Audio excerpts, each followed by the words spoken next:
Nous sommes en été et comme chaque année, des milliers d'animaux vont être abandonnés au bord des routes sur le chemin des vacances.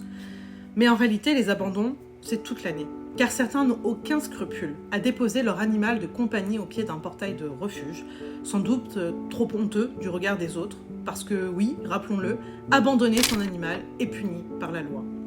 En 2024, ce ne sont pas moins de 43 742 animaux abandonnés ou maltraités qui ont été recueillis par la SPA.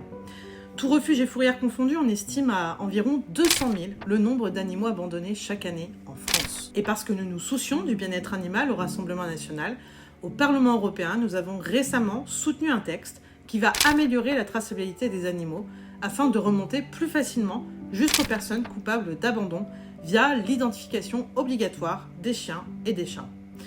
L'objectif est aussi de lutter plus efficacement contre les trafics, notamment de chiots issus d'Europe de l'Est, qui sont élevés dans des conditions épouvantables, qui sont parfois porteurs de maladies et qui, pour certains d'entre eux, une fois adoptés en France, finissent par être abandonnés à cause de leur handicap ou de leur comportement agressif lié à leurs conditions d'élevage. Face à cette situation inacceptable, il faut aussi donner rapidement plus de moyens aux refuges, qui pour certains sont franchement vétustes et inadaptés, et bien sûr saturés, et mettre en place une véritable politique de prévention.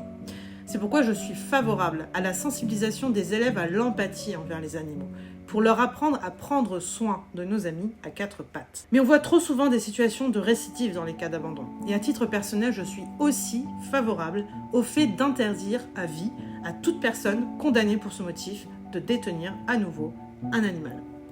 Adopter un chien, un chat, un lapin, ce n'est pas un acte anodin. Cela implique des responsabilités qu'il faut assumer jusqu'au bout. Quoi qu'il en soit, les acteurs de la protection animale peuvent compter sur moi pour continuer à porter ce combat.